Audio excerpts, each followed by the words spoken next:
ஒரு சீடன் வெளியூர் புறப்படுறதுக்கு தயாரா இருந்தான். ரொம்ப தூரம் போக போறான். திரும்பி வர நாளாகும். புறப்படுறதுக்கான ஆயத்த வேலைகள்ல ஈடுபட்டிருந்தான். அந்த சமயம் பார்த்து இன்னொரு சீடன் அவங்கிட்ட வந்தான். நம்ம குரு உன்னை அழைச்சிட்டு வர சொன்னார், வா அப்படின்னு கூப்பிட்டான். இவன் உடனே புறப்பட்டு போனான். குருநாதரை பார்த்தான். அவர் காலில் விழுந்து வணங்கினான். வணங்கிவிட்டு எழுந்திரிச்சான். அவ்வளவுதான். குரு ஏதாவது உபதேசம் பண்ணுவாருன்னு எதிர்பார்த்தான். ஆனா நடந்தது என்ன தெரியுமா? குரு அவனுக்கு ஓங்கி ஒரு அடி கொடுத்தார். எதிர்பாராம இந்த அடியை வாங்கினதும் அந்த சீடன் அதிர்ந்து போயிட்டான். பக்கத்துல இருந்த மற்ற சீடர்களும் திகைச்சு போய் நின்னுட்டாங்க. அடி வாங்கின சீடனுக்கு மனசுக்குள்ள குழப்பம். நாம என்ன தப்பு பண்ணணும், புறப்படுற நேரத்துல இப்படி குரு கிட்ட அடி வாங்குற மாதிரி ஆயிட்டுதே அப்படின்னு நினைச்சு மனசுக்குள்ள ரொம்ப வேதனைப்பட்டான். கொஞ்சம் துணிச்சலை வரவழைச்சுக்கிட்டு குருநாதர்கிட்டே கேட்டுட்டான், சுவாமி, நான் என்ன தப்பு பண்ணினேன்? என்ன இப்படி அடிச்சுட்டீங்களே, ஒரு வார்த்தை கூட உங்களை எதிர்த்து நான் பேசினது இல்லையே, இவ்வளவு காலமா உங்க விருப்பத்துக்கு விரோதமா ஒரு காரியம் கூட நான் செஞ்சது இல்லையே, வந்ததும் வராததுமா ஒண்ணுமே சொல்லாம என்ன அடிச்சுட்டீங்களே, குருவே, நான் செஞ்ச குற்றம் தான் என்ன அப்படின்னு கண்ணீரோட பரிதாபமா கேட்டானா அந்த சீடன். ஆனா அந்த குரு முகத்துல கொஞ்சம் கூட கோபம் இல்லை. அவர் சிரிச்சுக்கிட்டே நின்னுகிட்டு இருந்தாராம். அதுக்கப்புறம் சொன்னாராம், என்னுடைய அருமை சீடனே, நீ ஒரு தவறும் பண்ணல. நான் உன்னை அடிச்சது நீ ஏதோ தப்பு பண்ணிவிட்டேங்கிறதுக்காக இல்ல. நீண்ட பயணம் போக போறேன், ஞாபகமா ஏதாவது கொடுத்து அனுப்ப வேணாமா? நீ ஞானம் பெற்ற பிறகுதான் திரும்பி வரப்போறேங்கிறது எனக்கு தெரியும். அதுக்கு பிறகு உன்னை வந்து அடிக்க முடியுமா? அதனால இப்ப கிடைச்சிருக்கிற இந்த வாய்ப்பை பயன்படுத்திக்கிட்டேன். அப்போதைக்கு இப்பவே அடிச்சுட்டேன், அவ்வளவுதான், வேற ஒண்ணும் இல்லை அப்படின்னாராம். குரு சிரிச்சுக்கிட்டே இப்படி சொல்றார். இருந்தாலும் இதுவும் ஒரு உபதேசம் தான்.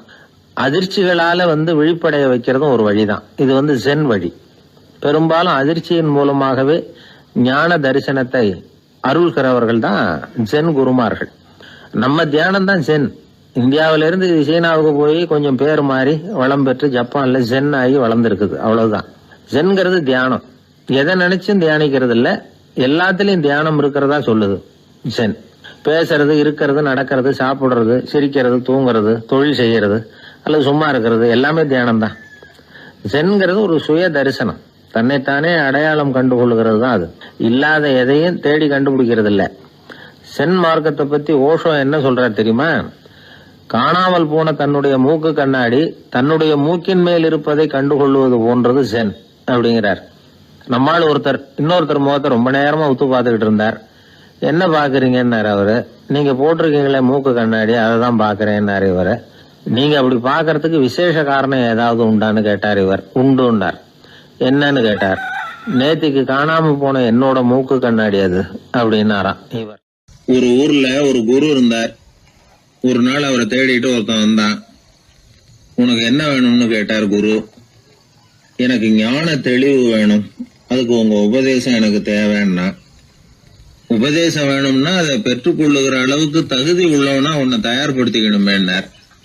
அதுக்கு நான் என்ன செய்யணும் சொல்லுங்கன்னா, முதல்ல நீ செய்ய வேண்டியது என்னன்னா, உங்ககிட்ட இருக்கிற எல்லா கெட்ட குணங்களையும் விட்டுட்டு ஒரு வருஷம் கழிச்சு வா, அப்புறம் பார்க்கலான்னார்.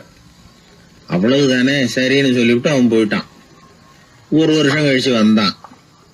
அவன் அங்க வந்து சேர்ந்த சமயத்துல அந்த ஆசிரமத்தின் மண் தரைய ஒரு வேலைக்காரன் பெருக்கி சுத்தம் பண்ணிட்டு இருக்கிறான். அந்த மண் தரையிலிருந்து எழுந்த புழுதி அதிகமா இருந்தது. அது காத்துல கலந்தது. சீடனையே மறைக்கிற அளவுக்கு ஆயிட்டுது. ஒரே புழுதி மயம். சீடனுக்கு கோபம் வந்துட்டுது. அந்த வேலைக்காரனை அடிக்கிறதுக்காக கைய வாங்கிட்டு போனான். அவன் ஓடி போய் குரு கிட்ட சொல்லிவிட்டான், குருவே, உங்க உத்தரவுப்படிதான் நான் தரையை சுத்தம் பண்ணேன், ஆனா அந்த ஆளு என்ன அடிக்க வர்றான் அப்படின்னா. குரு பார்த்தார். அந்த சீடனை கூப்பிட்டார். இத பாருப்பா, உன்னுடைய எண்ணங்கள்ல பாம்பு புகுந்துட்டுது, அதையெல்லாம் விரட்டி அடிச்சுவிட்டு ஒரு வருஷம் கழிச்சு வா, அதுக்கப்புறம் பார்க்கலான்னுட்டார். சீடன் யோசனை பண்ணான். சரின்னு சொல்லிட்டு போயிட்டான். ஒரு வருஷம் கழிச்சு மறுபடியும் வந்தான். இப்போ அவன் வர்ற சமயத்துல அந்த வேலைக்காரன் என்ன பண்ணான் தெரியுமா? குரு கட்டளைப்படி தரையை பெருக்கினான். அப்புறம் அந்த புழுதியை எடுத்து வேணும்னே அந்த சீடன் மேல தூவனான். அவ்வளவுதான். சீடனுக்கு மகாகம் வந்துட்டுது. அந்த வேலைக்காரனை பிடிச்சி கண்ணாமண்ணான்னு திட்டிவிட்டான். வேலைக்காரன் குரு கிட்ட ஓடனான். ஐயா, அந்த ஆளு வாய்க்கு வந்தபடி எல்லாம் திட்டுறான் அப்படின்னா. குரு பார்த்தார். ஓ அப்படியா, அப்படின்னா இந்த தடவை பாம்புகள் கிடையாது, இப்போ அவன் இதயத்துக்குள்ள நுழைஞ்சிருக்கிறது நாய். அதை விரட்டி அடிச்சு விட்டு இன்னும் ஒரு வருஷம் கழிச்சு அவனை வர சொல், அப்புறம் பார்க்கலாம் அப்படின்னு சொல்லி அனுப்பி வச்சுட்டார். சீடன் திரும்பி போயிட்டான். ஒரு வருஷம் கழிச்சு மறுபடியும் வந்தான். இப்ப அவன் வர்றப்போ என்ன செய்யணுங்கிறத அந்த வேலைக்காரங்கிட்ட குரு ஏற்கனவே சொல்லி வச்சிருக்கிறார். அது பிரகாரமே அவன் பண்ணனான். அவன் என்ன செஞ்சான் தெரியுமா? கூட்டி பெருக்கின புழுதியெல்லாம் ஒரு வாளி தண்ணியில போட்டு நல்லா கலக்கி அந்த சீடன் தலையில ஊத்தினான். இவ்வளவு செஞ்சும் இந்த தடவை அவனுக்கு கோபமே வரல. அதுக்கு பதிலா அவனை பார்த்து நன்றின்னா. எதுக்கு நன்றி தெரியுமா? எதையும் சகிச்சுக்கிட்டு அமைதியா இருக்கும் குணத்தை கற்றுக்கொள்வதற்கு உதவியா இருந்ததுக்காக அந்த வேலைக்காரனுக்கு நன்றி. இத கேள்விப்பட்ட உடனே அந்த குரு ஓடி வந்தார். இவனை கட்டி பிடிச்சுக்கிட்டார். இனிமே நான் உனக்கு உபதேசம் பண்ணலாம், அதுக்கான தகுதி உனக்கு வந்துட்டுதுன்னார். இதுல இருந்து என்ன தெரியுது? ஒருத்தர்கிட்ட உபதேசம் வாங்கணும்னா கூட அதுக்குன்னு ஒரு தகுதி நமக்கு தேவைப்படுது. சகிப்புத்தன்மை ஒவ்வொரு மனிதனுக்கும் தேவைதான். இந்த காலத்துல ஒரு குரு, அவரை தேடி ஒருத்தன் வந்தான். குரு அவனை நிமிர்ந்து பார்த்துட்டு சொன்னார், நீ முதல்ல சகிப்புத்தன்மைய வளர்த்துக்கிட்டு அதுக்கப்புறம் என்கிட்ட வாழ்னார். இவன் அவரை நிமிர்ந்து பார்த்துட்டு சொன்னான், குருவே, நான் உங்ககிட்ட வந்திருக்கிறதே சகிப்புத்தன்மையை வளர்த்துக்கிறதுக்காகத்தானே அப்படின்னு. மனுநீதி சோழன் வரலாறு நமக்கு தெரியும். அது மாதிரி நீதி தவறாத ஆட்சியாளர்கள் பல பேர் இருந்திருக்கிறாங்க இந்த உலகத்துல. ஹசரத் உமர் பின் கத்தாப் அப்படின்னு ஒருத்தர், இஸ்லாத்தின் 2வது கலீஃபா இவர். அவருடைய ஆட்சி காலத்துல நடந்த ஒரு நிகழ்ச்சி. இந்த மன்னருக்கு ஒரு மகன், அவர் பேரு அபு ஷஹ்மா. அந்த மிசர் நாட்டு கவர்னர் அமர் பின் ஆஸ், அந்த மன்னருடைய மகன் கவர்னர் அவர்களுடைய கவனிப்புல இருந்தார். அந்த சமயத்துல ஒரு நாள் அவர் மதுபானா இருந்தனார். கவர்னருக்கு தெரிஞ்சு போச்சு. அவருக்கு தர்ம சங்கடமா போட்டுது. அவர் செஞ்சது மன்னருடைய மகன். கவர்னர் யோசனை பண்ணார். அவர் மெதுவா தன்னுடைய வீட்டுக்கு அழைச்சிட்டு வந்தார். அதிகமா அவரை கஷ்டப்படுத்தாம ஒரு சின்ன தண்டனை கொடுத்து பிரச்சனையை தீர்த்துட்டார். ஏதோ பேருக்கு ஒரு தண்டனை, அவ்வளவுதான். இது நடந்து கொஞ்ச நாள் கழிச்சு மன்னருக்கு இந்த விஷயம் தெரிஞ்சு போச்சு. தன்னுடைய மகன்கிறதுனால கவர்னர் லேசான தண்டனையோட விட்டுட்டார் அப்படிங்கறத புரிஞ்சுக்கிட்டார். உடனே கவர்னருக்கு தகவல் அனுப்பினார். அமர் பின் ஆஸ் அவர்களே, என்னுடைய மகன் மதுபானம் அருந்தி இருக்கிறான். அது உங்களுக்கு தெரிஞ்ச உடனே தண்டனை கொடுத்திருக்கிறீங்க. கலீஃபாவின் மகன்கிற காரணத்தினால குறைவான தண்டனையை கொடுத்ததாக கேள்விப்படுறேன். இது ஷரியத்தின்படி மாபெரும் குற்றம். உங்களுடைய நடத்தையும் மன்னிக்க கூடியதல்ல. இந்த கடிதம் கண்ட உடனே மகன் அபு ஷஹ்மாவை மதீனாவுக்கு அனுப்பி வைக்க வேண்டியது அப்படின்னு கடிதம் எழுதினார். அதை பார்த்தார் கவர்னர். உடனே கலீஃபாவின் மகனை மதீனாவுக்கு அனுப்பி வச்சார். மன்னர் முன்னாடி நீதி விசாரணை நடக்குது. தன்னுடைய மகனுக்கு சவுக்கடி வழங்கும்படியா உத்தரவிடுறார் ஹசரத் உமர் பின் கத்தாப். தண்டனை நிறைவேற்றப்பட்டது. கூடியிருந்தவர்கள்லாம், ஐயா கொஞ்சம் கருணை காட்டுங்க அப்படின்னு சொல்லி மன்னர் கிட்ட வேண்டிக்கிட்டாங்களாம். இந்த வேண்டுகோளை மன்னர் ஏத்துக்கல. நீதியின் முன்னால் தந்தை மகன் அன்பு நேசம் உறவு இந்த முறைகளை எல்லாம் கவனிக்க முடியாது. குற்றம் செஞ்சவர் தண்டிக்கப்பட வேண்டியவர், அவர் யாரா இருந்தாலும் சரி அப்படின்னாராம். எல்லா ஆட்சியாளர்களுமே கவனிக்க வேண்டிய ஒரு செய்தி இது. அவர் ஒரு நாள் தன்னுடைய அரசாங்க கணக்கு வழக்குகளை பார்த்துட்டு இருக்கிறார். அந்த சமயத்துல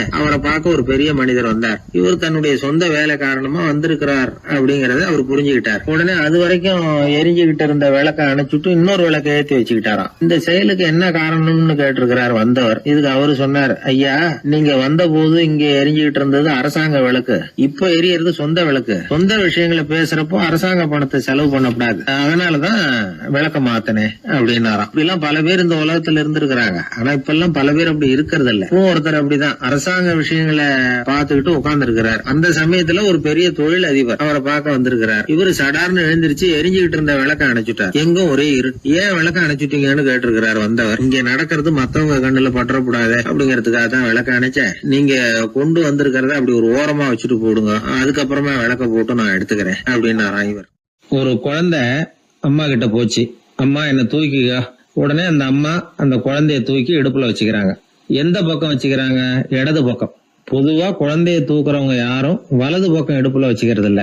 விவரம் தெரியாத சில ஆம்பளைகளை அப்படி தூக்கி வச்சுக்கிட்டு அலையிறது உண்டு.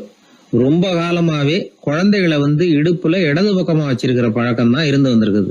இதுக்கு ஆய்வாளர்கள் என்ன காரணம் சொல்றாங்க தெரியுமா? அப்படி இருந்தாதான் குழந்தை சொல்றத குழந்தை நினைக்கிறத தாயினால நல்லா உணர முடியுதாம். இடது பகுதி ஆட்சி பண்றது குறிப்பா காதின் தலைமையாக இருக்கிறது வலது பக்கம் தான். அதனால தாய் குழந்தைக்கு பதில் சொல்லவோ அது என்ன கேக்குதுங்கிறத சீக்கிரமா புரிஞ்சுக்கிட்டு நடந்துக்கவோ அதுதான் சௌரியம் அப்படின்னு ஆய்வாளர்கள் இதுக்கு காரணம் சொல்றாங்க. இதனால என்ன ஆகுதான், தாய்க்கும் குழந்தைக்கும் நெருக்கம் அதிகமாகுதான், குழந்தைக்கும் பாதுகாப்பு அதிகமா. அது மட்டும் இல்ல, ஒரு தாய் தன்னுடைய குழந்தைய இடுப்புல சுமக்கிறதுனால அவள் நினைக்கிறத அவளோட இதய துடிப்ப குழந்தை உணர்தான். 9 மாதத்துக்கு அதிகமா இருந்த இடம் இல்லையா, அதனால அவளை பத்தி நல்லா அறிந்து கொள்ளுகிற வாய்ப்பும் குழந்தைக்கு கிடைக்குது. நம்ம முன்னோர்கள் ரொம்ப காலத்துக்கு முன்னாடியே வலது கையை பார்க்க ஆரம்பிச்சிட்டாங்களாம். அவங்க பயன்படுத்திய கல் ஆயுதங்கள்லாம் வலது பக்கமா தான் தீட்டப்பட்டிருக்குது. அதுல இருந்து நமக்கு என்ன தெரியுதுன்னா, வலது கையை தான் உபயோகப்படுத்தி இருக்கிறாங்கிறது தெரியுது. இப்படி எல்லாம் இருந்தா கூட இன்னைக்கு நம்மள 10ல் ஒருத்தருக்கு ஒரு பழக்கம் உண்டு, அது இடது கை பழக்கம். ஆனாலும் 2 கைகளும் ஒற்றுமையா இருக்கிறதுக்கு தான் ரொம்பவும் முயற்சி பண்ணுதான். இப்போ வலது கை பழக்கம் உள்ளவங்க பேசுறதுக்கு, எழுதுறதுக்கு, செயல்படுத்துற தலைமையகம் தலையின் பின்புறம் பிடரியில் இருக்குது. இடது கை பழக்கம் உள்ளவங்களுக்கு மூளையில 2 பக்கங்கள்லயும் தலைமையகம் இருக்குது. இது விஞ்ஞானிகள் சொல்றது. எத்தனையோ மேதைகள் இடது கை பழக்கம் உள்ளவங்களா இருந்திருக்கிறாங்க. அமெரிக்க மேதை பெஞ்சமின் பிராங்க்லின், இத்தாலிய ஓவியர் லியோனார்டோ டாவின்சி, இப்படி நிறைய பேர் இருந்திருக்கிறாங்க, இப்பவும் இருக்கிறாங்க. காலங்காலமா இயல்பாவே இடது கை பழக்கம் இருந்து வந்திருக்குது. அப்படி இருக்கிறப்போ வலது கை எப்போ இடது கைய வென்றது, ஜெயிச்சது அப்படிங்கிற விவரம் இன்னமும் யாருக்குமே புரியல. ஆய்வாளர்களுக்கும் புரியல. அவங்களும் யோசிச்சுக்கிட்டு இருக்கிறாங்க. உலகம் இடது பக்கமா தான் சுத்துது. வானத்துல இருக்கிற வெள்ளி வீதி, அப்புறம் அணுவுல இருக்கிற துணுக்குகள், உடம்புல இருக்கிற அமினோ அமிலம், இப்படி எல்லாமே இடதுபுறமா தான் இயங்கிட்டு இருக்குது. இவ்வளவு செய்திகள் இடது கைக்கு ஆதரவா இருக்கிறப்போ அது எப்படி வலது கை கிட்ட ஏமாந்தது அப்படிங்கிற ரகசியம் இன்னமும் யாருக்கும் தெரியலையா. இது சம்பந்தமா ஆராய்ச்சி பண்றவங்களுக்கு இது இன்னமும் ஒரு பிரச்சனையா தான் இருக்குதான். இப்படி இடது கை ஒதுங்கிட்டதுனால இப்பெல்லாம் வலது கைக்கு தான் மரியாதை அதிகமா போச்சு. ஒரு ஆசாமி இடது கையில கட்டு போட்டுட்டு வந்தானா, கையில என்னப்பா கட்டுன்னு விசாரிச்சிருக்கிறார் ஒருத்தர். ஒரு இயந்திரத்தை பிரிச்சு ரிப்பேர் பார்த்துக்கிட்டு இருந்தேன், மறுபடியும் அதை ஓட விட்டு பாக்குறப்போ இடது கை விரல் மாட்டிக்கிட்டது, அதுதான் கட்டு அப்படின்னு இருக்கான். நல்ல வேளை வலது கை மாட்டியிருந்தா உன்னால சாப்பிட கூட கஷ்டமா போயிருக்குமே என்னார் அவர். இதுக்கு அவன் சொன்னானா, முதல்ல வலது கை தாங்க மாட்டிக்க இருந்தது, நான் தான் உடனே புத்திசாலித்தனமா அதை இழுத்துக்கிட்டு இடது கையை கொடுத்தேன் அப்படின்னு இருக்கான். இவன் எப்பேற்பட்ட புத்திசாலி பாருங்க. இந்த வலது கை இடது கைங்கிறத பத்தி அறிவியல் ஆராய்ச்சி ஒரு பக்கம் இருந்தாலும் கை சுத்தமா இருக்கணும், இது வாழ்க்கைக்கு முக்கியம். உண்மை, உழைப்பு, நேர்மை இதெல்லாம் இருந்தாதான் வாழ்க்கையில முன்னேற முடியும். அதனால இந்த இடது கை பழக்கம் வலது கை பழக்கம் எது எப்படி இருந்தாலும் அது ஒருத்தருடைய புத்திசாலித்தனத்தை பாதிக்கிறது இல்ல. அதனால வாழ்க்கையில முன்னேறதுக்கு இது ஒரு இடைஞ்சலா இருக்கிறது இல்ல. நாம நம்ம உடம்பையும் புரிஞ்சுக்குவோம், மனசையும் புரிஞ்சுக்குவோம். அப்படி புரிந்து கொண்டு வாழ்க்கையில முன்னேறுவோம். ஒரு இளைஞன், வசதியான குடும்பம், அவனுக்கு வாழ்க்கையில நிம்மதி இல்ல, வாழவே பிடிக்கல, எல்லாம் வெறுத்து போச்சு. என்ன பண்ணலாம்னு யோசனை பண்ணா ஒரு குருவை தேடிட்டு போனான். அவர்கிட்ட தான் வந்த விவரத்தை சொல்லி ஏதாவது வழி சொல்லுங்க சுவாமின்னு கேட்டான். அவரு பார்த்தார், சரி அதுக்கு முன்னாடி உன்னை பத்தி கொஞ்சம் சொல்லு, எவ்வளவு படிச்சிருக்கிற, என்ன தெரியும் உனக்கு அப்படின்னு கேட்டார். சுவாமி, நான் ஒழுங்கா படிக்கல, எதுவும் தெரியாது, ஆனா ஒண்ணு, கொஞ்சம் சதுரங்கம் ஆட தெரியும் எனக்கு, அவ்வளவுதான். குரு கொஞ்சம் யோசனை பண்ணார். பக்கத்துல இருந்த ஒரு சீடனை கூப்பிட்டார். அவங்கிட்ட ஒரு பேரை சொல்லி, நீ உடனே போய் அந்த பிக்ஷுவை இங்க கூப்பிட்டுட்டு வா அப்படின்னார். வரும்பொழுது ஒரு சதுரங்க பலகையும் அதுல விளையாடுறதுக்கான காய்களையும் எடுத்துட்டு வா, அப்படியே நம்ம சீடர்கள் எல்லாரையும் இங்க வர சொல்லு அப்படின்னு சொன்னார். கொஞ்ச நேரத்துல எல்லாரும் வந்து சேர்ந்தாங்க. சதுரங்க பலகையை கொண்டாந்து வச்சாங்க. அந்த பிக்ஷுவும் வந்து சேர்ந்தார். குரு முன்னாடி அடக்கமா நின்னார்.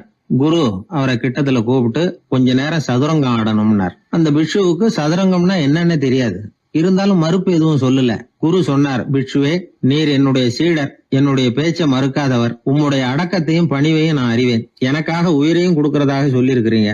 இப்போ அதுக்கான வாய்ப்பு வந்திருக்குது. நீங்க இந்த இளைஞனோட சதுரங்கம் ஆடணும். தோத்து போனா இந்த வாளால தலையை சீவி விடுவேன், ஆனா இறந்தாலும் உமக்கு சொர்க்கம் நிச்சயம். நீங்கள் வெற்றி பெற்றுட்டா தோற்று போன இந்த இளைஞனின் தலையை சீவி விடுவேன். சரி, இப்போ நீங்க ஆட ஆரம்பிக்கலாம்னார். ஆட்டம் ஆரம்பமாச்சு. அந்த பிக்ஷு முகத்துல சலனமே இல்ல, சாவை பத்தி கவலைப்பட்டதாவே தெரியல.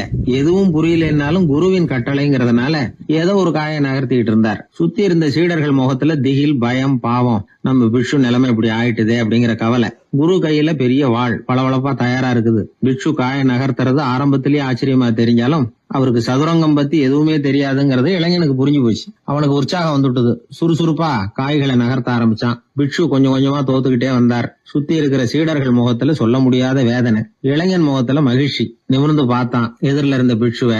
அவர் முகத்தை பார்த்ததும் இவனுக்கு ரொம்ப பாவமா இருந்தது. அந்த முகத்துலதான் எவ்வளவு சாந்தம், எவ்வளவு இனிமை, அவர் கண்கள்ல எவ்வளவு கருணை. இவர் சாகத்தான் வேணுமா? இளைஞன் யோசிக்க ஆரம்பிச்சான். நாம இறந்து போனா யாருக்கும் எந்த இழப்பும் இல்ல. வீணாகி போன தன்னுடைய வாழ்வும் சாவும் யாரையும் பாதிக்க போறதில்ல. ஆனா துறவியும் ஞானியுமான கருணை மிக்க இந்த பிட்சு இறந்தா அது எவ்வளவு பெரிய இழப்பு. அதுக்கு நாம காரணமா இருக்கிறதா அப்படின்னு நினைச்சு பார்த்தான் அந்த இளைஞன். உடனே கண்ணாமண்ணான்னு விளையாட ஆரம்பிச்சுட்டான். அதாவது தான் தோத்து போகணுங்கிறதுக்காகவே. ஆட்டத்தை கூர்ந்து கவனிச்சுக்கிட்டு இருந்த குரு திடீர்னு சதுரங்க பலகையை கழுத்து தள்ளினார். காய்கள்லாம் செதறி போட்டுது. எல்லாரும் திகைச்சு போயிட்டாங்க. யாருக்கும் வெற்றி தோல்வி இல்லைன்னு அறிவிக்கிறேன் குரு. தம்பி, உன்னுடைய மன ஒருமைப்பாட்டை கவனிச்சேன். முழுமையா ஆட்டத்துல மூழ்கி போனதையும் பார்த்தேன். கடைசியில உயிர் தியாகம் பண்ண முடிவெடுத்து தாறுமாறா ஆட ஆரம்பிச்சதையும் கவனிச்சேன். வாழ்க்கை என்னங்கிறதும் எந்த வாழ்க்கை பயனுள்ள வாழ்க்கைங்கிறதும் உனக்கு புரிஞ்சுட்டுது. இப்ப இங்க அதை நீ கத்துக்கிட்ட. உன்னுடைய மனம் பக்குவ நிலை அடைஞ்சுட்டுது. தியாகம் உன்னுடைய இதயத்துல குடி வந்துட்டுது. அது எங்க இருந்தாலும் நல்லதுதான். உனக்குள்ள இருந்துதான் அந்த தியாகம் வந்திருக்கு. அதை நீ அடையாளம் கண்டுபிடிச்சுக்கிட்ட. நீ இனிமே கொஞ்ச காலம் இங்கேயே இருந்துட்டு போகலாம். உன்னுடைய வாழ்வு பயனுள்ள வாழ்வா மாறும் அப்படின்னு சொல்லி அந்த குரு ஆசீர்வாதம் பண்ணார். இந்த காலத்திலயும் ஒருத்தர் அது மாதிரி தன்னுடைய வாழ்க்கையை பயனுள்ளதாக ஆக்கிக்கணும்னு ஆசைப்பட்டார். உடனே சதுரங்கம் ஆட ஆரம்பிச்சார். அப்புறம் சீட்டாட ஆரம்பிச்சார். கொஞ்ச நாள் கழிச்சு அவரை பார்த்த நண்பர் ஒருத்தர் கேட்டார், என்னங்க சீட்டாட ஆரம்பிச்ச பிறகு வாழ்க்கை பயனுள்ளதா ஆச்சா அப்படின்னு கேட்டார். ஆச்சுன்னார் அவர். யாருக்கு, உங்களுக்கான்னு கேட்டார். இல்லைங்க, நான் யாரோட ஆடுனோ அவருக்கு வாழ்க்கை பயனுள்ளதா ஆச்சு அப்படின்னு ஒரு விளக்கம் கொடுத்தாராம். அதனால வாழ்க்கைங்கிறது ரொம்ப நுட்பமான ஒன்று. அந்த நுட்பமான வாழ்க்கையை புரிஞ்சுக்கிட்டு அதுக்கப்புறம் அதை பயனுள்ளதாக மாற்றிக்கொள்ள வேண்டியது மனிதர்களுடைய கடமை. விளையாடுறது வழக்கம். மரத்துக்கு அந்த பையன் பேரில் ஒரு பாசம் உண்டாக ஆரம்பிச்சுட்டுது. பையன் அந்த மரத்தில் உள்ள பூக்களை பறிக்கணும், பழங்களை பறிக்கணும்னு ஆசைப்பட்டான். அதுக்காகவே அந்த மரம் தன்னோட கிளைகளை வளைச்சி அவனுக்கு எட்டுற அளவுக்கு தலையை சாய்ச்சி கொடுக்குது. பையன் பூக்களை பறிக்கிறான். மரம் சந்தோஷப்படுது. மரம் அன்பின் அடையாளம். அதனால் அது கொடுக்கறதுல சந்தோஷப்படுது. மனிதன் ஆணவத்தின் அடையாளம். அதனால் இவன் பறிக்கிறதுல சந்தோஷப்படுறான். பையன் வளர்ந்தான். அந்த மரத்தின் மடியிலேயே படுத்து தூங்கினான். பூக்களை பறித்து மலர் கிரீடம் பண்ணி தலையில் சூடிக்கிட்டான். பழங்களை பறித்தான், சாப்பிட்டான். அதை பார்த்து அந்த மரம் சந்தோஷப்பட்டுது. கொஞ்ச நாளாச்சு. பையன் இன்னும் கொஞ்சம் பெரியவனானான். அந்த மரத்து மேலே ஏறி கிளையில் உட்காந்துக்கிட்டு ஊஞ்சல் ஆட ஆரம்பித்தான். அவனுக்கு சௌகரியத்தை கொடுக்கறதுல மரத்துக்கு ஆனந்தம், மரத்துக்கு அசௌகரியத்தை கொடுக்கறதுல அவனுக்கு ஆனந்தம். இது அன்புக்கும் ஆணவத்துக்கும் உள்ள வித்தியாசம். பையன் இன்னும் கொஞ்சம் வளர்ந்தான். அவனுக்கு கடமை, லட்சியம் எல்லாம் சேர்ந்தது. படித்து பரீட்சை எழுதி பாஸ் ஆக வேண்டியிருந்தது. அதனால் மரத்துக்கிட்ட வர்றதில்லை அவன். ஆனால் மரம் இவனுக்காக காத்துக்கிட்டு இருக்குது. இவன் உலக விஷயங்களில் மூழ்கிட்டான். தற்செயலாக ஒரு நாள் அந்த பக்கமாக போனான். மரம் அவனை பார்த்துது. மறந்துட்டியா என்ன, நான் உன்னை பார்க்கணும்னு ஆவலாக காத்துக்கிட்டு இருக்கேனே அப்படின்னுது. இவன் பார்த்தான். நீ என்ன வச்சிருக்கிற, நான் உங்ககிட்ட ஏன் வரணும், உங்ககிட்ட பணம் இருக்குதா சொல்லு, வர்றேன். ஏன்னா நான் இப்போ பணத்தை தான் தேடிக்கிட்டு இருக்கிறேன் அப்படின்னா.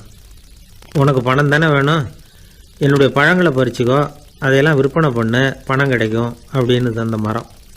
உடனே இவன் மரத்தில் ஏறினான். பழங்களை பறித்தான். பழுக்காத காய்களையும் சேர்த்து பறித்தான். தன்னோட கிளை கொம்புகள் உடைஞ்சா கூட அதுக்காக அந்த மரம் கவலைப்படலை, சந்தோஷப்பட்டது. இவன் பழங்களை பொறுக்கிட்டு அந்த மரத்துக்கு ஒரு நன்றி கூட சொல்லாமல் அவன் பாட்டு போட்டான். அதுக்கப்புறம் அந்த பக்கமே திரும்பலை. பணம் சம்பாதிக்கிறதுலேயே குறியாக இருந்தான். மரத்துக்கு மறுபடியும் வருத்தம், அவன் வரலையேன்னு. பல வருஷம் கழித்து அவன் வந்தான்.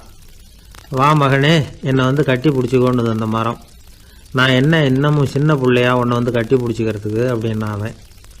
நான் இப்போ ஒரு வீடு கட்ட போகிறேன், அதுக்கு உன்னால் உதவ முடியுமா அப்படின்னா. என்னுடைய கிளைகளை வெட்டிக்கோ அப்படின்னுது மரம். கொஞ்ச நேரத்தில் மரத்தை அப்படியே மொட்டை அடிச்சுட்டான். மறுபடியும் கொஞ்ச காலம் கழிச்சு அந்த மனுஷன் வயசாகி ரொம்ப கிழவனாக போட்டான் அவன். அதுக்கப்புறம் வந்தான். நான் தூர தேசங்களுக்கு போய் பணம் சம்பாதிக்கணும்னு ஆசைப்படுறேன். நான் பிரயாணம் பண்ணுறதுக்கு ஒரு படகு தேவை, அதுக்கு நீ உதவி செய்ய முடியுமான்னா. அது ஒன்றும் பெரிய பிரச்சனை இல்லை, என்னுடைய அடிமரத்தை வெட்டிக்கோன்னுது அந்த மரம். அவன் வெட்டினான், படகு செஞ்சான், போயிட்டான். இனிமேல் திரும்பி வருவானோ மாட்டானோ அது தெரியாது. ஆனால் இந்த அடிமரம் அவனுக்காக காத்துக்கிட்டு இருக்கும். ஏன்னா இது அன்பின் அடையாளம், அவன் ஆணவத்தின் அடையாளம். அன்பு கொடுக்கறதுக்கு தான் ஆசைப்படும், ஆணவம் வாங்கிறதுக்கு தான் ஆசைப்படும். இப்படி ஒரு கதையை ஒரு பெரியவர் சொல்லியிருக்கிறார். அதை நாம் சிந்திச்சு பார்க்கணும். எல்லாமே நாற்காலிக்கு ஆசைப்படாதவர்கள் அப்படின்னு சொல்லிட முடியாது. ஏன்னா நிறைய பேர் நாற்காலிக்கு ஆசைப்படுறவங்கள நாம் பார்க்குறோம். உட்கார்றதுக்கு ஒரு நாற்காலி கிடச்சிடாதா, அதோட ஒரு கால் உடஞ்சி முக்காலியாக இருந்தாலும் பரவாயில்ல, ஒரு மாதிரியாக அனுசரித்து உட்காந்துக்கலாம் அப்படின்னு அலையிறவங்க எத்தனை பேர்? இந்த காலத்தில் மட்டும்தான் அப்படின்னு இல்லை, அந்த காலத்துலேயும் இதே மாதிரி ஆசைகள் சபலங்கள் இருந்திருக்கும் போல இருக்குது. பரமசிவன் வசிஷ்டருக்கு ஒரு விசேஷமான ஆசனத்தை கொடுத்துருந்தாராம். சரி, அப்படி என்ன அதில் விசேஷம்னா, வசிஷ்டர் ஒரு குறிப்பிட்ட இடத்துக்கு போகணும்னு நினச்சி புறப்படுறாருன்னு வச்சுக்கோங்க. அவருக்கு முன்னாடியே இந்த ஆசனம் புறப்பட்டுரும். போய் ஒரு வசதியான இடமா பார்த்து இருந்துக்கும். வசிஷ்டர் போவார். அங்கே போனதும் எங்கே உட்காரலாம்ங்கிற இட பிரச்சனையெல்லாம் அவருக்கு ஏற்படுறதில்ல. அதுதான் இவருடைய இருக்கை அங்கே முன்னாடியே போய் காத்துக்கிட்டு இருக்குதே. நேராக போவார், அதில் உட்காந்துக்குவார். மற்ற முனிவர்கள்லாம் இதை பார்த்தாங்க. அவங்களுக்கு பொறாமையாக இருந்துதான். எல்லோரும் ஒரு இடத்துல கூடி இதை பற்றி பேசியிருக்கிறாங்க. என்ன இது, நாமளும் அவரை மாதிரி தானே இருக்கிறோம், இருந்தாலும் நமக்கும் அது மாதிரி ஒரு ஆசனம் கிடைக்கலையே அப்படின்னு யோசனை பண்ணியிருக்காங்க. சரி, நேராக பரமசிவன்கிட்டே போவோம், இதை பற்றி கேட்போம் அப்படின்னு நினச்சிக்கிட்டு போனாங்களாம். பரமசிவனை பார்த்துருக்குறாங்க. ஐயா, நாங்களும் முனிவர்கள் தானே, வசிஷ்டர் பண்ணுறது மாதிரி நாங்களும் உங்களை குறித்து கடும் தவம் பண்ணிக்கிட்டு தானே இருக்கிறோம். அப்படி இருக்கும் பொழுது அவருக்கு மட்டும் ஏன் இந்த விசேஷ சலுகை அப்படின்னு கேட்டிருக்காங்க. அதுக்கு பரமசிவன் சொன்னாராம், முனிவர்களே, உங்கள் கேள்விக்கு நான் பதில் சொல்கிறேன், ஆனால் அதுக்கு முன்னாடி நீங்கள் ஒரு காரியம் பண்ணணும்னாராம். என்ன செய்யணும் சொல்லுங்கன்றிருக்காங்க. நீங்கள் ஒவ்வொருத்தரும் தனித்தனியாக போய் உங்களை விட உயர்ந்த ஒருத்தரை தேடி கண்டுபிடிச்சி அவருக்கு அதிதி பூஜை பண்ணி அவரை ஒரு மண்டலத்துக்குள்ளே என்கிட்ட அழைச்சிட்டு வந்துருங்க அப்படின்னாராம். சரின்னு எல்லாரும் புறப்பட்டுருக்காங்க. அவங்க போனதுக்கப்புறம் நந்தி தேவனை அழைச்சி வசிஷ்டரை கூப்பிட்டுக்கிட்டு வர சொன்னாராம். அவர் வந்தார், வணங்கினார். வசிஷ்டரே, இன்னையிலேருந்து ஒரு மண்டலத்துக்குள்ளே உங்களை விட தாழ்ந்தவர் ஒருத்தரை தேடி கண்டுபிடிச்சி அவருக்கு அதிதி பூஜை பண்ணி அவரை என்கிட்ட கூப்பிட்டுட்டு வாங்கன்னு விட்டார். சரின்னு இவரும் புறப்பட்டு போயிட்டார். கொஞ்ச நாள் ஆச்சு. முனிவர்கள்லாம் திரும்பி வந்தாங்க. பரமசிவன் முன்னாடி நின்னாங்க. ஐயா, எவ்வளவோ தேடி பார்த்துட்டோம், எங்களை விட உயர்ந்தவர்கள் யாருமே கிடைக்கல அப்படின்னாங்களாம். வசிஷ்டரும் சேர்ந்தார். ஐயா, எவ்வளவோ தேடி பார்த்தேன், என்னை விட தாழ்ந்தவர் யாருமே கிடைக்கல அப்படின்னாராம். அவரே தொடர்ந்து சொன்னார், என்னுடைய மனைவி எனக்கு அடங்கினவ தானே, அவளுக்காவது அதிதி பூஜை பண்ணி அழைச்சிட்டு வந்துடலாமான்னு யோசித்து பார்த்தேன். என்னோட மனசு அதுக்கும் இடம் கொடுக்கல. ஏன்னா அவளோட விரதத்துக்கு முன்னாடி நாம் ஏமாத்திரம் அப்படின்னு யோசித்து பார்த்தேன். அதனால் அந்த எண்ணத்தையும் கைவிட்டுட்டேன் அப்படின்னு ரொம்ப வருத்தத்தோடு சொன்னாராம். இதை கேட்ட உடனே மற்ற முனிவர்களுக்கு வெக்கமாக போச்சு. இந்த உலகத்தில் நம்மளை விட மேலானவங்க யாருமே இல்லைன்னு நாம் நினச்சோம். வசிஷ்டரோ தன்னை விட தாழ்வானவங்க யாருமே இல்லைன்னு நினைக்கிறார். பரமசிவன் ஏன் அந்த ஆசனத்தை அவருக்கு மட்டும் கொடுத்தார் அப்படிங்கிற கேள்விக்கான பதில் அவங்களுக்கு கிடச்சிட்டு தான். இந்த காலத்தில் நாம் எப்படி நினைக்கிறோம்னா, எல்லாரும் நம்மளை விட மட்டமானவங்கன்னு நினைக்கிறோம். அதனால் நாம் மட்டும் நாற்காலியில் உட்காந்தா போதும் அப்படின்னு நினைக்கிறோம். ஏமாந்து போனவங்க சந்தர்ப்பம் பார்த்து காலை வாரி விட்டுறாங்க, கீழே விழுந்து காலை உடச்சிக்கிறோம். அதுதான் இன்றைக்கி நடக்கிறது. ஒரு அம்மா தன்னோட வீட்டுக்காரரை ஒரு மனோதத்துவ டாக்டர்கிட்ட அழைச்சிட்டு போனாங்களாம். என்ன ப்ராப்ளம்னு கேட்டிருக்கார் டாக்டர். எங்கள் வீட்டுக்காரர் அடிக்கடி நாற்காலியில் உட்காந்து காலை உடச்சிக்கிறார் அப்படின்னாங்களாம். அப்படின்னா அந்த நாற்காலியில் தான் ஏதோ கோளாறு அப்படின்னாரான் டாக்டர். அப்படி இருக்க முடியாது டாக்டர் அப்படின்னாங்களாம் அந்த அம்மா. அது எப்படி அவ்வளோ உறுதியாக சொல்கிறீங்கன்னு கேட்டிருக்கார் அந்த டாக்டர். எங்கள் வீட்டில் நாற்காலியே கிடையாது டாக்டர், இவர் இருக்கிறதா நினச்சிக்கிட்டு உட்கார்றார், அதுதான் ப்ராப்ளம். ஒரே ஒரு ஊரில் ஒரு ராஜா இருந்தார், ரொம்ப நல்லவர். ஒரு நாள் அரண்மனையில் விசாரணை நடந்துக்கிட்டு இருக்குது. அதில் ஒரு வழக்கு. ஒரு விவசாயி புகார் கொடுக்குறார். என்ன புகார்னா, அவர் வயலில் ஆடுகள் மேய்ஞ்சி பயிரை அழிச்சுட்டுது. நிறைய உழைச்சி செலவு பண்ணி பயிரை உண்டாக்கி வச்சுருந்தேன், எல்லாம் போயிட்டுது. இனிமேல் நான் என்ன செய்கிறது, நீங்கள் தான் சரியான தீர்ப்பு வழங்கணும் அப்படின்னார் அந்த விவசாயி. அந்த ஆடுகளுக்கு சொந்தக்காரர் யாருன்னு கண்டுபிடிச்சி அரண்மனைக்கு அழைச்சிட்டு வாங்கன்னு உத்தரவு போட்டார் ராஜா. சேவகர்கள் போனாங்க, ஆளை கண்டுபிடிச்சாங்க, கூப்பிட்டுக்கிட்டு அரண்மனைக்கு வந்துட்டாங்க. ராஜா விசாரணை பண்ணார். அப்புறம் விசாரித்து முடிச்சுவிட்டு தீர்ப்பு வழங்கினார். இந்த விவசாயி அடைந்திருக்கிற இழப்புக்கு ஈடாக உன்னுடைய ஆடுகளை அவங்ககிட்ட கொடுத்துட வேண்டியது அப்படின்னு சொல்லிவிட்டார். உன்கிட்ட இருக்கிற ஆடு பூரா அவன்கிட்ட கொடுத்துரு, அந்த ஆட்டுனால் ஏற்பட்ட இழப்பு சரியாக போகட்டும் அப்படின்னு தீர்ப்பு வழங்கிட்டார். அந்த மன்னருடைய மகன் இதை பார்த்துக்கிட்டே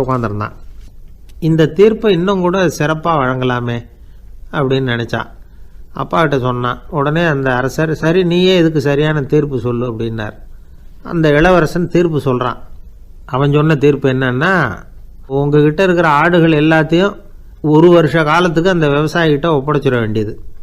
அந்த 1 வருஷத்துக்குள்ள அந்த ஆடுகள் போடுற குட்டிகள், பால், எரு எல்லாம் விவசாயி எடுத்துக்க வேண்டியது. 1 வருஷத்துக்கு அப்புறம் உங்களுடைய ஆடுகளை நீங்களே திருப்பி வாங்கிக்க வேண்டியது. இதுதான் இளவரசன் சொன்ன தீர்ப்பு. இது சரியான தீர்ப்பு தான். இனிமேல் என்னுடைய அரச பொறுப்புகளை இளவரசர் வசம் ஒப்படைக்கிறேன் அப்படின்னு சொல்லி ஒப்படைச்சுட்டாராம். அதாவது தாவூத் நபி, சுலைமான் நபி இவர்களுடைய சரித்திரத்தில் இந்த சம்பவம் காணப்படுறதாக ஒரு நண்பர் சொன்னார். ஒரு தண்டனையை பெறுகிறவன் அதுக்கு பிறகு சமூகத்தில் நல்ல விதமாக வாழறதுக்கு வாய்ப்பு இருக்கிறது மாதிரி அமையணும் தீர்ப்பு. அதுக்கு இது ஒரு உதாரணம்.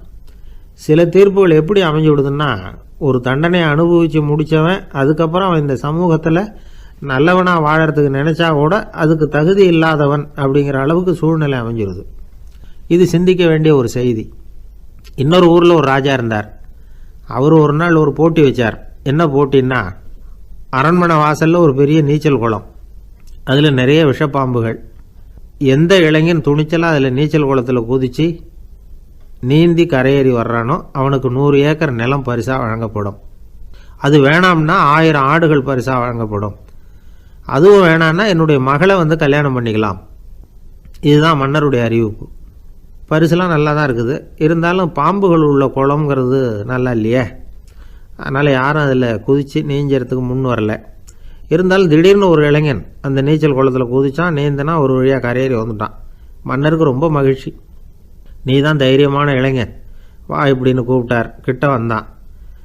அந்த இளைஞன் தண்ணீர் சொட்ட சொட்ட வந்து நிற்கிறான். சரி, உனக்கு 100 ஏக்கர் நிலம் வேணுமான்னு கேட்குறார். வேண்டாங்கிறான். சரி, அப்படின்னா 1000 ஆடுகள் வேணுமான்னு கேட்குறார். அதுவும் வேணாங்கிறான். ஓ, அப்படின்னா என் பொண்ணை கல்யாணம் பண்ணிக்கிறியா அப்படின்னு கேட்குறாரு. அதுவும் வேணாங்கிறான். ராஜாவுக்கு ஒன்றும் புரியல. அப்படின்னா உனக்கு என்ன தான் வேணும் அப்படிங்கிறார். என்னை பிடிச்சி இந்த குளத்தில் தள்ளி விட்டவன் யாருங்கிறது எனக்கு தெரியணும் அப்படின்னா. 1944 வருஷத்துல ஒரு நாள் மொரார்ஜி தேசாய் எரவாடா சிறையில் இருந்தார். காவல்துறை உயர் அதிகாரி ஒருத்தர் வர்றார். மொரார்ஜி தேசாய சிறை அதிகாரி அலுவலகத்துக்கு அழைச்சிட்டு போறார். சிறை அதிகாரி ஒரு தகவலை சொல்றார். உங்க நண்பர் மங்கள்தாஸ் பக்வாசா அப்படிங்கிறவர் நாசிக் சிறையில அடைக்கப்பட்டிருந்தார். அவருக்கு உடல் நலம் ரொம்ப பாதிக்கப்பட்டதுனால அவரை சிறையிலிருந்து பம்பாயில உள்ள ஹரிகிருஷ்ணன் தாஸ் மருத்துவமனைக்கு கொண்டுகிட்டு போயிருக்கிறாங்க. அவரு உங்களை பார்க்கணும்னு ரொம்ப ஆவலோட இருக்கிறார். அதனால நீங்க பரோல்ல போய் பாத்துட்டு வாங்களே அப்படின்னார். நிபந்தனையோட போய் பாத்துட்டு வரலாம்னார். தியாக செம்மல்கள் பரோல்ல செல்றது இல்ல அப்படிங்கிற உறுதியோட தான் சிறைச்சாலைக்கு வருவாங்க. இப்படி இருக்கிறப்போ மொரார்ஜி மட்டும் பரோல்ல போயிட்டு வர்றதுக்கு எப்படி சம்மதிப்பார்? உயிர் நண்பரின் உயிர் ஆடுது அப்படிங்கறத கேட்டதும் உடனே போய் பார்க்கணும்னு ஆவல் தான். இருந்தாலும் வரன்முறையை மீறி போய் பாக்குறதுன்னா அது தேச பக்தியையே அவமானப்படுத்துறது மாதிரி ஆகும் அப்படிங்கறத அவர் உணர்ந்தார். அதனால நான் பரோல்ல போகிறதுக்கு நான் தயாரா இல்ல அப்படின்னு சொல்லிவிட்டாராம். நண்பருடைய கடைசி ஆசைய நிறைவேற்றுறது உங்க கடமை இல்லையா அப்படின்னு கேட்டிருக்காரு சிறை அதிகாரி. கடமை தான், அதே சமயம் என்னுடைய கடமையை காப்பாத்துறதும் முக்கியமாச்சே அப்படின்னாரா இவர். அதுக்கப்புறம் அந்த அதிகாரி நிபந்தனை இல்லாமலே மொரார்ஜியை வெளியில அனுப்புறதுக்கு சம்மதிச்சாராம். அப்படி இருந்தும் மத்த நண்பர்களை கலந்துகிட்டு தான் மொரார்ஜி வெளியில புறப்பட்டாராம். பம்பாய்க்கு போனார். படுக்கையில நண்பரை சந்திச்சார். அவர் ரொம்ப மோசமான நிலைமையில இருந்தார். உடல்நிலை கவலைக்கிடம்னு தான் டாக்டர்களும் சொன்னாங்க. மங்கள்தாஸ், இனி எனக்கு வாழ்க்கையில என்ன இருக்கு, நான் இறந்து விடுறதே மேலுன்னாராம். மொரார்ஜிக்கு ரொம்ப வருத்தமா போச்சு. மங்கள்தாஸ் இல்லத்துல இருந்த சமயத்துலதான் மொரார்ஜிய கைது பண்ணாங்களாம். அந்த அதிர்ச்சி தான் மங்கள்தாஸ ரொம்ப பாதிச்சிருக்கு அப்படிங்கறத அவர் புரிஞ்சுக்கிட்டார். இத பாருங்க, விடுதலை போராட்டத்துல ஈடுபடுறவங்களை கைது பண்றதும் சிறையில அடைக்கிறதும் சகஜம் தானே. அன்னைக்கு உங்க வீட்டுல இருந்தப்போ நான் கைது செய்யப்படலைன்னாலும் இன்னொரு இடத்துல நான் கைது செய்யப்பட்டுதான் இருப்பேன். அதனால அதை பத்தி நீங்க ஏன் வேதனைப்படணும்? நீங்க தைரியமா உறுதியா இருக்கணும். அது மட்டும் இல்ல, அது வரைக்கும் மருந்தே சாப்பிடாம இருந்த மங்கள்தாஸ மருந்து சாப்பிட வச்சாராம். 2 நாள் அவர் பக்கத்திலே இருந்தார். அதுக்கப்புறம் பெரிய டாக்டரை பார்த்து மங்கள்தாஸ் உடல் நல சம்பந்தமா விசாரிச்சார். இப்ப பரவாயில்ல, தேறி இருக்கிறார். எப்படி இருந்தாலும் இன்னும் ஒரு 6 மாசம் தான் அவர் உயிரோட இருப்பார் அப்படின்னு சொல்லிவிட்டாரு டாக்டர். ஆனா அதுக்கப்புறம் நடந்தது என்ன தெரியுமா? மங்கள்தாஸ் அதுக்கப்புறம் 25 வருஷம் சௌக்கியமா இருந்தாராம். இவர் 6 மாசம் தான் இருப்பாருன்னு சொன்ன அந்த டாக்டர் 6 மாசத்துல ஒரு எதிர்பாராத விபத்துல சிக்கி இறந்து போனாராம். 6 மாசம்னு டாக்டர் போட்ட கணக்கு சரிதான், ஆனா இடம் தான் மாறி போச்சு. ஒரு திருடன் ஒரு வீட்டுல போய் திருடணும்னு திட்டம் போட்டான். இருட்டுனதும் போய் திருடணும். ஆனா ராத்திரி ஆனா வாசல் கதவை சாத்தி உள்பக்கம் தாழ்பால் போட்டுருவாங்களே, என்ன பண்றது, எப்படி வீட்டுக்குள்ள போறது? இவன் யோசனை பண்ண ஒரு முடிவுக்கு வந்தான். சரி, பகல் நேரத்திலேயே யாருக்கும் தெரியாம அந்த வீட்டுக்குள்ள நுழைஞ்சிருவோம், அங்க போய் எங்கேயாவது ஒளிஞ்சுக்குவோம், இருட்டுற வரைக்கும் பேசாம இருப்போம், ராத்திரி எல்லாரும் தூங்கினதுக்கு அப்புறம் நைஸா போய் பீரோவை திறந்து இருக்கிறது பூரா எடுத்துக்கிட்டு ஓடியாந்துடலாம் அப்படின்னு திட்டம் போட்டான். அதே மாதிரி ஒரு நாள் மத்தியானத்துக்கு மேல அந்த வீட்டுக்காரன் எங்கேயோ வெளியில புறப்பட்டு போனான். வீட்டுக்கார அம்மா அடுப்பங்கரையில என்னவோ சமைச்சுக்கிட்டு இருந்தாங்க. திருடன் பார்த்தான், இதுதான் சமயம்னு அந்த வீட்டுக்குள்ள மெதுவா நுழைஞ்சிட்டான். எங்க ஒளியலாம்னு பார்த்தா வலது பக்கம் ஒரு ரூம் இருந்தது. அங்க போனான். அங்க ஒரு படுக்கை அறை, அங்க ஒரு பெரிய கட்டில் இருந்தது. அதுக்கு அடியில போய் பதுங்கிட்டான். இருட்டுனது நம்ம வேலையை ஆரம்பிக்கலாம், அது வரைக்கும் பொறுமையா இருக்கணும் அப்படின்னு சொல்லி பேசாம வாயை மூடிட்டு கம்முன்னு இருக்கிறான். ரொம்ப நேரம் கழிச்சு வெளியில போயிருந்த வீட்டுக்காரன் திரும்பி வந்தான், சாப்பிட்டான், லைட்டை நிறுத்தி விட்டு படுத்துட்டான். அந்த அம்மாவும் வேலையெல்லாம் முடிச்சுட்டு வந்து படுத்துட்டாங்க. நடு ராத்திரி, விடி விளக்கு லேசா எரிஞ்சுக்கிட்டு இருக்கு. வீட்டுக்காரன் லேசா கண்ணை முழிச்சான். கட்லுக்கு நேரா எதிரில் ஒரு கண்ணாடி, அதுல பாக்குறான் கட்லுக்கு கீழே ஒரு திருடன் ஒளிஞ்சு இருக்கிறது தெரிஞ்சு போச்சு. உடனே அவன் திருடன் திருடன்னு சத்தம் போடல, யோசனை பண்ணான். மேஜையில இருக்கிற கத்தி எடுத்து கையில வச்சுக்குவோமா அப்படின்னு யோசனை பண்ணான். இந்த சந்தர்ப்பத்துல கத்தியை உபயோகப்படுத்துறதை விட புத்தியை உபயோகப்படுத்துறது தான் சாமர்த்தியம் அப்படின்னு நினைச்சான். உடனே அது பிரகாரம் செயல்பட ஆரம்பிச்சிட்டான். என்ன பண்ணான் தெரியுமா? எதையும் வெளியில காட்டிக்காம ரொம்ப சர்வசாதாரணமா தன்னுடைய மனைவி கிட்ட பேச ஆரம்பிச்சான். மனைவியும் புத்திசாலி, அதனால அவங்களுக்கு தெரியும். அவங்களும் வீட்டுக்காரர் கேட்ட கேள்விக்கு பொருத்தமா பதில் சொல்ல ஆரம்பிச்சாங்க. இவன் கேட்டான், இந்த பாரு, நமக்கு குழந்தை பிறந்தா அதுக்கு கிருஷ்ணமூர்த்தின்னு தான் பேர் வைக்கணும் அப்படின்னா. அதெல்லாம் முடியாது. ஆம்பளை பிள்ளையா இருந்தா ஏகாம்பரம், பொம்பளை பிள்ளையா இருந்தா பங்கஜவல்லி, இதுதான் அவங்க மாமனார் மாமியார் பேர், அதான் வைக்கணும் அப்படின்னாங்க அந்த அம்மா. அதெல்லாம் முடியாது, நான் முடிவு பண்ணிவிட்டேன் கிருஷ்ணமூர்த்தின்னு கத்தனா அவன். இல்ல ஏகாம்பரம் பங்கஜவல்லின்றது இந்த அம்மா. வாதம் முத்தி போச்சு. கிருஷ்ணமூர்த்தி கிருஷ்ணமூர்த்தி கிருஷ்ணமூர்த்தின்னா அவன், ஏகாம்பரம் பங்கஜவல்லி ஏகாம்பரம் பங்கஜவல்லின்னு இவங்க கத்துறாங்க. ஒரே சத்தமா போச்சு. இத கேட்டதும் பக்கத்து வீட்டுல இருந்தவங்க, எழுத்த வீட்டுல இருந்தவங்க எல்லாம் எழுந்திரிச்சு ஓடி வந்து இவங்க வீட்டு கதவை தட்ட ஆரம்பிச்சுட்டாங்க, தட தடன்னு. இவன் சாவகாசமா எழுந்திரிச்சு போய் கதவை திறந்தான். என்னங்க, இந்த ராத்திரி வேலையில எங்களை எல்லாம் ஏன் கூப்பிட்டீங்க, யாருக்கு என்னாச்சு அப்படின்னு கேட்டாங்க. கேட்டது யாருன்னா பக்கத்து வீட்டு கிருஷ்ணமூர்த்தி, எழுத்த வீட்டு ஏகாம்பரம் பங்கஜவல்லி எல்லாரும். அடடே, உங்களை கூப்பிடலீங்க, குழந்தைக்கு பேர் வைக்கிறது சம்பந்தமா எங்களுக்குள்ள சண்டை வந்துட்டுது, அதுதான் விஷயம். வேணும்னா இதான் கட்டிலுக்கு அடியில ஒளிஞ்சிட்டு இருக்கிறானே ஒருத்தன், அவனை கூட கேட்டு பாருங்க, அவன் தான் இதுக்கு சாட்சி அப்படிங்கிறான் அந்த ஆளு. உடனே எல்லாரும் விஷயத்த புரிஞ்சுக்கிட்டு திருடனை பிடிச்சி போலீஸ்ல ஒப்படைச்சிட்டாங்களாம். நெருக்கடியான நேரங்கள்ல பதறாம புத்திசாலித்தனமா செயல்படணுங்கிறத தெரிஞ்சுக்கிறதுக்காக இந்த கதை. புத்திசாலித்தனமா செயல்படுற ஒரு குடும்ப தலைவி இருக்காங்க. அவங்க என்ன செய்வாங்க தெரியுமா? எல்லாரும் ராத்திரி ஆனா வீட்டை உள்பக்கமா போட்டு விட்டு தானே படுப்பாங்க. ஆனா அந்த அம்மா என்ன பண்ணுவாங்கன்னா, வீட்டை வெளிப்பக்கமா ஒரு பூட்டு போட்டு பூட்டி விடுவாங்க. எழுத்த வீட்டுக்காரங்க கிட்ட சொல்லி தினமும் இப்படி பூட்டி விட சொல்றது பழக்கம். ஏங்க அப்படி செய்யறீங்க, திருடன் சுலபமா உள்ளே வந்துடக்கூடாதுங்கிறதுக்காகவா அப்படின்னு கேட்டாங்க. இல்லைங்க, சுலபமா வெளியில போயிடக்கூடாதுங்கிறதுக்காக அப்படின்னாங்க. என்னங்க சொல்றீங்க அப்படின்னு கேட்டாங்க. ஆமாங்க, இவருக்கு அந்த பழக்கம் உண்டு அப்படின்னு தன்னுடைய வீட்டுக்காரரை காட்டினாங்க. பக்கத்து வீடுகள் பத்திரமா இருக்கணுங்கிறதுக்காக தன்னுடைய வீட்டை பூட்டி வைக்கிறது ஒரு பெரிய விஷயம் தானே. ஒரு வயதான குரு சாய்வு நாற்காலியில உட்கார்ந்திருந்தார். ஒரு ஆள் அவரை தேடிட்டு வந்தான். வந்து அவர் முன்னாடி நின்னான். ஐயா, நான் உங்களுக்கு சீடனா ஆயிடலாம்னு நினைக்கிறேன் அப்படின்னா. அந்த குரு நிமிந்து பார்த்தார். இத பாருப்பா, அது அவ்வளவு சுலபமான வேலை இல்லை. அப்படியா சொல்றீங்க அப்படின்னா. ஆமா, நீ ஒரு சீடனா ஆகணும்னா உன்னுடைய அகங்காரத்தை எல்லாம் விட்டுடணும், தியானத்துல முழுமையா ஈடுபடணும், இது மாதிரி இன்னும் பல காரியங்களை ஒழுங்கா செய்யணும், ஒரு ஈடுபாட்டோட செய்யணும். அது மட்டும் இல்ல, இதெல்லாம் தொடர்ந்து நீண்ட நாட்களுக்கு செய்ய வேண்டியிருக்கும். அப்படி உன்னால முடியுமா அப்படின்னார். வந்தவன் யோசிக்க ஆரம்பிச்சான். சீடனாகிறதுலேயே இவ்வளவு சிரமம் இருக்குங்கிறது அவனுக்கு தெரியாது. யோசிச்சுக்கிட்டே அந்த குருவை பார்த்தான். அவர் சாய்வு நாற்காலியில இருந்த நிலைமைய பார்த்தான். சரிங்க சுவாமி, சீடனாகிறது இவ்வளவு கஷ்டம்னா அது வேணாம், அதுக்கு பதிலா உங்களை மாதிரி ஒரு குருவா ஆயிடுறேனே அப்படின்னா. குரு சிரிச்சார். நீ சொல்றது சரிதான், குருவாகிறது சுலபமான வேலைதான் அப்படின்னார். இதை கேட்டதும் அந்த ஆளுக்கு ஏகப்பட்ட சந்தோஷம். கஷ்டப்படாம குருவாயிடலாம் போல இருக்குதே அப்படின்னு கணக்கு போட்டான். பிறகு அந்த குரு சொன்னார், நீ குருவாயிட்டா பல சீடர்களுக்கு தலைவனா ஆகணும், அவங்கள வழி நடத்தி செல்லணும். அது கஷ்டமாச்சே. ஏன்னா பல பேர் கோவப்படுறவங்களா இருப்பாங்க, சில சமயம் சண்டை கூட போட்டுக்குவாங்க, சொல்றத கேட்க மாட்டாங்க, பணிவு இருக்காது. இப்படிப்பட்டவங்களை எல்லாம் சமாளிக்கிறதுங்கிறது ரொம்ப ஆபத்தான விஷயமாச்சேன்னார். என்ன சுவாமி, இப்ப கொஞ்ச நேரத்துக்கு முன்னாடி தானே சொன்னீங்க குருவா ஆகிறது சுலபம்னு அப்படின்னா. ஆமா, அது சரிதான். இப்ப என்னையே பாரு, நான் எவ்வளவு ஓய்வா இருக்கிறேன். ஆனா ஒண்ணு, ஒருத்தன் பல சீடர்களை வழி நடத்தி செல்லணும், அல்லது ஒரு சீடன் ஆயிடணும். இப்படி ரெண்டுல ஒண்ணு ஆனாதான் நல்லது அப்படின்னாரு அவரு. அவன் இப்ப ரொம்ப குழம்பி போயிட்டான். ஏன்னா மாத்தி மாத்தி ஒவ்வொரு விதமா சொல்றாருன்னு. சுவாமி, நீங்க சொல்றத பார்த்தா ரெண்டுமே கஷ்டமான காரியமா தான் தோணுது. என்ன முடிவு எடுக்கிறதுன்னு எனக்கு புரியல. அதனால உங்களுடைய அபிப்பிராயம் என்ன, அதை சொல்லுங்க அப்படின்னு கேட்டான். இப்ப அந்த குரு சொன்னார், நீ பல சீடர்களின் தொல்லைகளுக்கு ஆளாகிறத விட நீயே முதல்ல சீடனாகி தொல்லைப்படுறதுதான் சரியா இருக்கும். ஏன்னா அப்ப நீ உன்னுடைய பிரச்சனையை மட்டும்தான் கவனிக்க வேண்டியிருக்கும். குரு ஆயிட்டீன்னா பல பேருடைய பிரச்சனையில தலையிட வேண்டியிருக்கும் அப்படின்னார். ஒரு உண்மையான குருவுக்கும் சீடனுக்கும் உள்ள உறவுங்கிறது ரொம்ப பயன் கருதாத ஒரு அன்பு கலப்பு. ரெண்டு இயற்கையான முழுமை நெருங்கி ஒன்றோட ஒன்று கலக்கிறது. நீங்க கேள்வி கேட்டா எப்படி அது முழுமை இருக்க முடியும்? அதுல முழுமைங்கிறது ஒரு அமைதியான நிலை. இந்த காலத்து குரு சீடர்கள்லாம் வேற மாதிரி. ஒரு குரு தன் சீடன் கிட்ட சொன்னார், இந்த பாருப்பா, நீ இந்த உலகத்துல எதுக்கும் பிரயோஜனப்பட மாட்ட, பன்றி மேய்க்கிறது கூட லாய்க்கில்லை அப்படின்னார். அப்படின்னா ஒண்ணு செய்யறேன் அப்படின்னு நானா சீடன். என்ன பண்ணுவேன்னு கேட்டிருக்காரு குரு. உங்களை மாதிரியே ஒரு குருவாயிடுறேனே அப்படின்னு நானா அந்த சீடன். பத்திரிகையில வர்ற செய்திகளை கூட நகைச்சுவையா சொல்றது உண்டு. அதாவது அதை நேரடியா சொன்னா வானொலியில அனுமதிக்க மாட்டாங்க சில விஷயங்களை.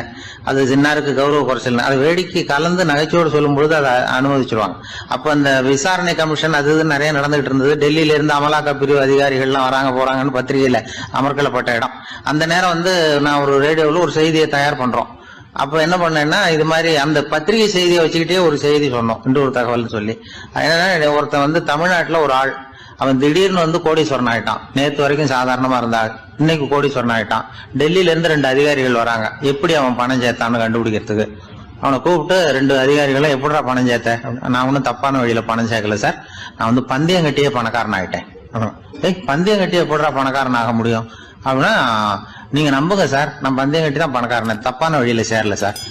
பந்தயம் கட்டி எப்படிடா கோடீஸ்வரன் ஆனே அப்படின்னா, நாங்க நம்ப முடியாதுன்னு இருக்கான் விசாரிக்க வந்தவன். அப்படின்னா உங்ககிட்டே ஒரு பந்தயம் கட்டட்டுமான் இருக்கான் விசாரிக்க வந்த வண்டிய. என்னடா பந்தயம் அப்படின்னா, ஒண்ணுமில்ல சார், இது என் கண்ணு, இது என் பல்லு, என் கண்ணை என் பல்லாலேயே கடிக்கிறேன், எவ்வளவு பந்தயம். விசாரிக்க வந்தா 100 ரூபாய் எடுத்து வச்சான், இதை ப்ரூவ் பண்றான்னு. அப்படியே கண்ணை எடுத்துட்டான். அது பளிங்கு கண்ணு, ஏற்கனவே ஒரு கண்ணு பளிங்கு கண்ணு வச்சுனா எடுத்து கடிச்சு விட்டான். இது விசாரிக்க வந்தாலும் 100 ரூபாய் விட்டுட்டு நிக்கிறான். எப்படி பணம் சேர்த்தான்னு வந்தவன். உடனே இன்னொருத்தன், இவன்ட்ட என்னடா பேச்சு கொடுக்காரா, நம்ம பணம் தான் அங்க போயிட்டு இருக்கு, உனக்கு விசாரிக்க தெரியல, போடா நான் விசாரிக்கிறேன்னு அடுத்த வந்தான். அது நீ ஒழுங்கா சொல்றேன், எப்படிடா பணம் சேர்த்த சார், நீங்க கொஞ்சம் புத்திசாலியா தெரியுது அவரை விட, நீங்களாவது நம்புங்க சார், பந்தயம் கட்டி தான் பணம் சேர்த்தேன், நான் நம்ப முடியாது அப்படின்னா உங்ககிட்ட இன்னொரு பந்தயம் கட்டட்டுமா அப்படின்றான். வேண்டாம், அவனை ஏமாத்தி விட்டேன் என்னால, வேண்டான்றான். இல்ல சார், அவரு ஏமாந்தது பொய் கண்ணு, பளிங்கு கண்ணுன்னு தெரியாது, ஏமாந்துட்டார். இப்போ உங்ககிட்ட பந்தயம் கட்டது நெஜம் கண்ணு, இந்த பக்கம் பளிங்கு கண்ணு கிடையாது, நெஜம் கண்ணு, இதை பல்லால கடிக்கிறேன் அப்படின்னு அவன் ஒரு 100 ரூபாய் எடுத்து வச்சான். இவன் அப்படியே பல் செட்டை கட்டினான் தனியா, அப்படியே கட்டி கடிச்சு விட்டான். அதையும் விட்டுட்டான். இவன் உடனே 2 பேரும், இவன்கிட்ட பேச பேச நம்ம பணம் தான் அவன்கிட்ட போயிட்டு இருக்கு, இவன் எப்படி பணம் சேர்த்தான்னு கண்டுபிடிக்கிறதுக்கு டெல்லியில இருந்து வந்திருக்கோம், மேற்கொண்டு பேசாத, பேச பேச பந்தயம் கட்டுவான். திரும்பி போறதுக்கு ரயிலுக்கு டிக்கெட்டு சரியா இருக்கா பாடுறான்றான். அவன் கரெக்டா எண்ணி பார்த்து கரெக்டா இருக்கப்பா, மேற்கொண்டு பேசாத, அவன்கிட்ட நம்ம போயிடுவோம், போய் நம்ம அதிகாரிகிட்ட சொல்லிடுவோம்னு சொல்லி, போயிட்டு வரேன் சார் அப்படின்னு சொல்லிட்டு மரியாதை போயிட்டாங்க. போய் டெல்லியில பெரிய அதிகாரிகிட்ட போய், சார் அவன்கிட்ட விசாரிச்சு பார்த்தோம் சார், தமிழ்நாட்டுல பந்தயம் கட்டி தான் பணம் சேர்த்தேன்னு சாதிக்கிறான், எங்ககிட்ட ஒரு 200 ரூபாய் வாங்கிட்டான் சார் அப்படின்னு. அவருக்கு கோவம் வந்துட்டுது. இந்தியாவுக்கே தலைமை அதிகாரி, இதுக்காகவாடா நீங்க இருக்கீங்க, எத்தனை பேர் இருக்கீங்க உங்களை மாதிரி ஜூனியர் ஆபீசர்ஸ் நம்ம ஆபீஸ்ல இந்தியா பூரா விசாரிக்கிறதுக்கு அப்படின்னா? 30 பேர் இருக்கோம் சார். 30 பேருக்கு அனுபவம் பத்தாது, நான் இந்தியாவுக்கே தலைமை அதிகாரி, அனுபவம் ஜாஸ்தி, உங்களுக்கு ட்ரைனிங் கொடுக்கணும் எப்படி ஒருத்தரை விசாரிக்கிறதுன்னு. 30 பேரும் ஒரு ரூம்ல உட்காருங்க, ஒரு ஆள் போய் அந்த ஆள் தமிழ்நாட்டுல இருந்து இங்க கூப்பிட்டுட்டு வா, வர்ற வரைக்கும் அவன்கிட்ட பேசாதீங்க, பந்தயம் கட்டுவான், மெதுவா கொண்டு வந்து நிறுத்து அப்படின்னா ஒரு ஆள் ஸ்பெஷலா கூப்பிட்டு போட்டான். இது மாதிரி மேடையில நிறுத்திவிட்டு ஒரு தலைமை அதிகாரி 30 ஜூனியர் அதிகாரிகள் அவங்களுக்கு பயிற்சி கொடுக்குறார். இவனை பார்த்து, ஒழுங்கா சொல்லு, எப்படி பணம் சேர்த்த, நான் இந்தியாவுக்கே தலைமை அதிகாரி, என்கிட்ட உண்மையை ஒத்துக்கிட்டீங்கன்னா உன்னை அப்ரூவர் ஆக்கிடுவேன் அல்லது தண்டனையை குறைப்பேன், அந்த அதிகாரம்லாம் என்கிட்ட உண்டு, ஒழுங்கா சொல்லு அப்படிங்கிறார். சார், நீங்க இந்தியாவுக்கே தலைமை அதிகாரி, அனுபவம் ஜாஸ்தி, நீங்களாவது நம்புங்க சார், நான் பந்தயம் கட்டி தான் பணம் சேர்த்தேங்கிறான். இங்கேயே இப்படி சாதிக்கிறேன், உன்னை நம்ப முடியாதரா அப்படின்னா உங்ககிட்ட ஒரு பந்தயம் கட்டட்டுமா? நான் அவர்கிட்ட போய் வேணாண்டா என் ஆளை ஏமாத்தி விட்டேன். இல்ல சார், அவங்க ஏமாந்தது என் உடம்ப பத்தின ரகசியம். என் கண்ணு பளிங்கு கண்ணுன்னு தெரியாது, நான் பல்செட்டு கட்டியிருந்தது தெரியாது, ஏமாந்துட்டாங்க. இப்ப நான் உங்ககிட்ட கட்டுற பந்தயம் உங்க உடம்ப பத்தின ரகசியம்.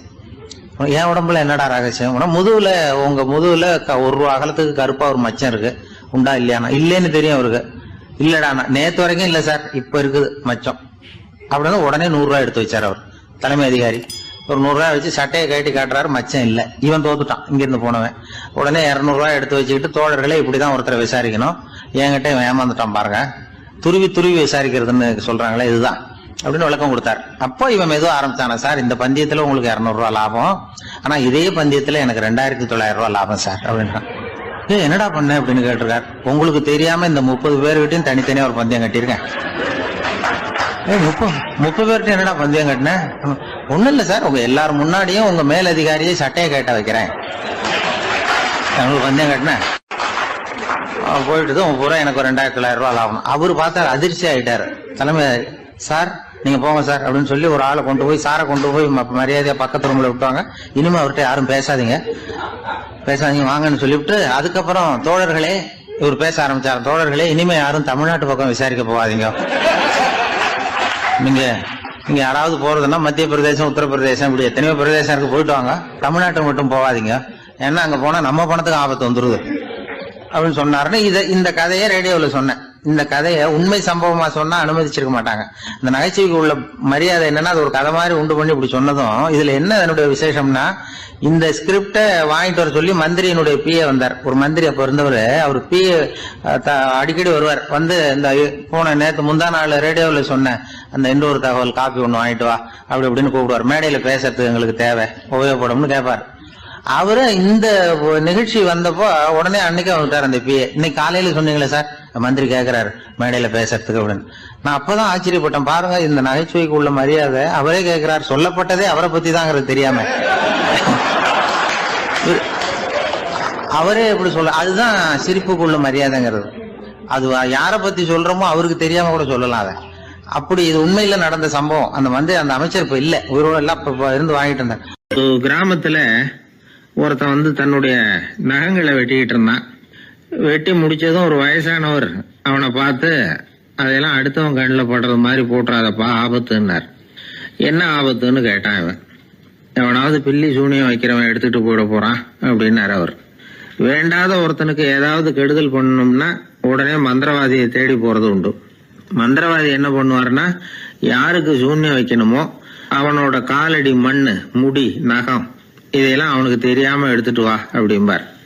இது மட்டும் இல்ல, அழுக்கு துணி, வேறு மனித உருவம் மாதிரி செய்யப்பட்ட பொம்மை, இதெல்லாம் கூட மந்திரவாதிகள் பயன்படுத்துறது உண்டு. இதெல்லாம் ஏமாத்து வேலை. மனிதனுடைய முடி, நகம் இதெல்லாம் வெட்ட வெட்ட வளருது இல்லையா, அதனால அதுக்குள்ள உயிர் இருக்கிறதாக ஆதி மனிதர்கள் நம்பி இருப்பாங்க.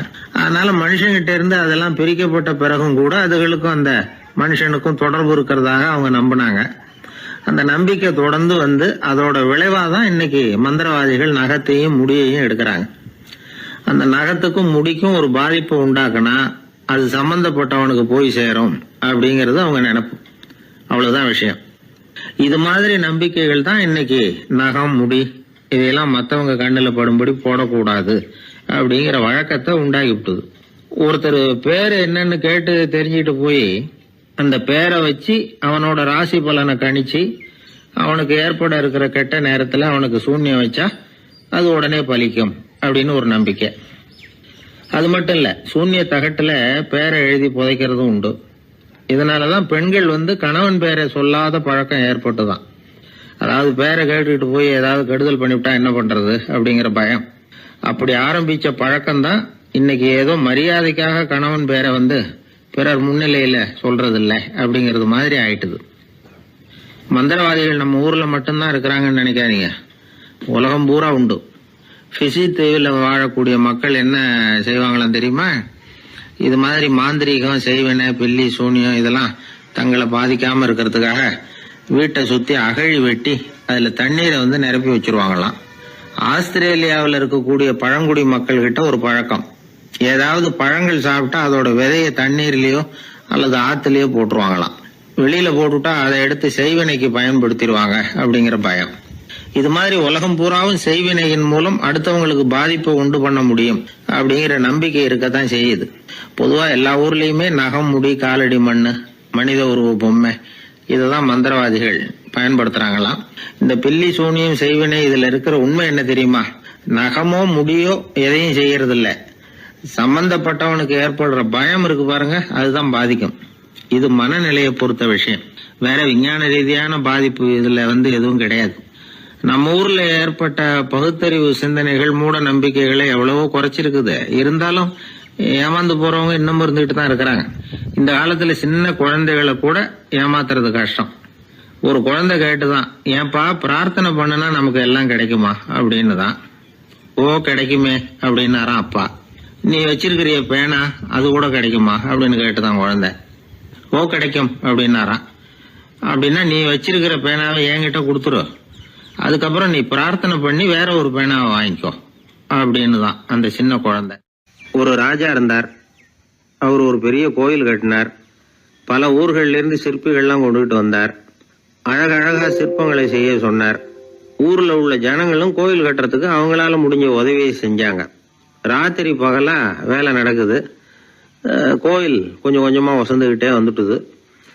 அந்த ஊர்ல ஒரு வயசான அம்மா இருந்தாங்க, ரொம்ப ஏழை. அவங்களுக்கு மனசுக்குள்ள ஒரு உறுத்தல், இந்த ஊர்ல எல்லாரும் இந்த கோவில் கட்டுறதுக்கு அவங்களால முடிஞ்ச உதவியை பண்ணிட்டு இருக்கிறாங்க, நம்மளால ஒன்றும் பண்ண முடியலையே அப்படின்னு நினைச்சு கவலைப்பட்டாங்க. அவங்களுக்கு மனசு கேட்கல, ஏதாவது செய்யணும் நம்மளால முடிஞ்சது அப்படின்னு யோசனை பண்ணாங்க. நல்ல வெயில் நேரத்துல சிற்பிகள்லாம் ரொம்ப சிரமப்பட்டு சிலை வடிச்சுக்கிட்டு இருக்கிறாங்கல்ல, அவங்களுக்கு அந்த நேரம் தாகம் எடுக்குமே. அதனால சிரமப்பட்டு ஒரு குடத்துல தண்ணி எடுத்துக்கிட்டு அதை இடுப்புல வச்சுக்கிட்டு மெதுவா கொண்டுகிட்டு அங்க போறது அப்படின்னு முடிவு பண்ணிட்டு அந்த அம்மா போச்சு.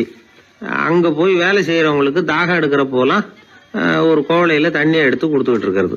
இப்படியே பண்ண ஆரம்பிச்சுட்டு அந்த அம்மா. ஏதோ அந்த அம்மாவால முடிஞ்ச ஒரு சின்ன உதவி அது. இப்படி கொஞ்சம் கொஞ்சமா வேலை நடந்தது. கோபுரம் வசந்தது, எல்லா வேலையும் முடிஞ்சது. இனிமே கடைசியா கற்ப கிரகத்தின் மேல விமானம் அமைக்க வேண்டியதுதான் பாக்கி. அந்த வேலையும் ஆரம்பமாச்சு.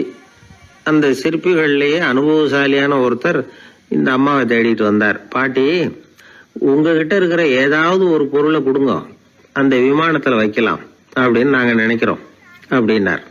இந்த அம்மாவுக்கு ஒன்றும் புரியல. ஏதாவது இருந்தாவில கொடுக்கலாம், எதுவும் இல்லையே, என்ன பண்றது யோசனை பண்ணாங்க. இத பாருப்பா, என்கிட்ட என்ன இருக்கு, இந்த வாசப்படியில கிடக்குது, இந்த கல்லு தான் இருக்குது, வேணும்னா இத எடுத்துட்டு போங்க அப்படின்னாங்க. உடனே அந்த கல்லை பேத்து எடுத்துட்டு போயிட்டாங்க அவங்க. அங்க போய் பார்த்தா என்ன ஆச்சரியம், அந்த விமானத்து உச்சியில கலசங்களை அமைக்கிறதுக்கான பிரம்ம எந்திரத்தை மூடுற கருங்கல் ஒண்ணு தேவையா இருந்தது. இவங்க எடுத்துட்டு போன கல்லு அதுக்கு ரொம்ப பொருத்தமா அமைஞ்சு போச்சு. ஏதோ அதுக்காகவே அளவெடுத்து செஞ்சது மாதிரி அமைஞ்சுட்டுது. அந்த கல்லையே அங்க அப்படியே பதிச்சுட்டாங்க. ஒரு வழியா கோவிலை கட்டி முடிச்சாங்க. அடுத்தது கும்பாபிஷேகம், அதுவும் ரொம்ப சிறப்பா கோலாகலமா நடந்து முடிஞ்சது. இவ்வளவையும் பார்த்த அந்த ராஜாவுக்கு மனசுக்குள்ள ரொம்ப பெருமையா இருந்தது. இவ்வளவு பெருசா இந்த கோவில் உருவாகிறதுக்கும் இவ்வளவு சிறப்பா இந்த விழா நடக்கிறதுக்கும் நாம தானே காரணம் அப்படின்னு மனசுக்குள்ள நினைச்சுக்கிட்டார். இப்படி நினைச்சுக்கிட்டே அன்னைக்கு ராத்திரி அரண்மனையில படுத்து தூங்கினார். உடனே ஒரு கனவு. ஆண்டவனே அந்த ராஜாவோட கனவுல வந்தார். ராஜா ஆண்டவனை வணங்கினார். இறைவா, உங்களுக்காக நான் கட்டி இருக்கிற கோவில் எப்படி இருக்குது, நல்லா இருக்குதா அப்படின்னு கேட்டார் ராஜா. அதுக்கு இறைவன் சொன்ன பதில் என்ன தெரியுமா? நீ கட்டின கோவில்ல அந்த கிழவியோட நிழல்ல நான் சுகமா இருக்கிறேன் அப்படின்னாராம். இப்படி சொல்லிவிட்டு கடவுள் மறைஞ்சிட்டார். கனவு கலைஞ்சது. ராஜா விசாரிச்சார், யார் அந்த கிழவி அப்படின்னு. எல்லாரும் விவரத்தை சொன்னாங்க. அப்பதான் ராஜா நினைச்சு பார்த்தார், இந்த கோவிலை நானே கட்டினதாக ரொம்ப பெருமைப்பட்டுக்கிட்டேன்.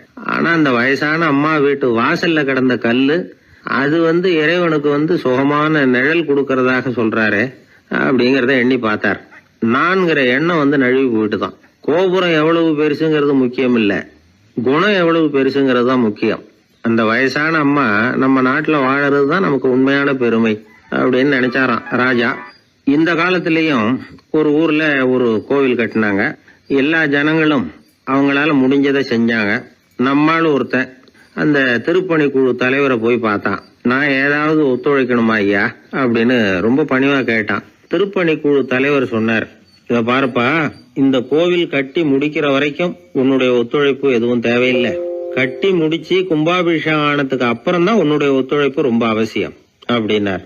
அதுக்கப்புறம் நான் என்ன செய்யணும் சொல்லுங்கன்னா, இவன் இந்த சாமி சிலையை நீ திருடிட்டு போகாம இருக்கணும் அவ்வளவுதான் அப்படின்னாராம் அவர்.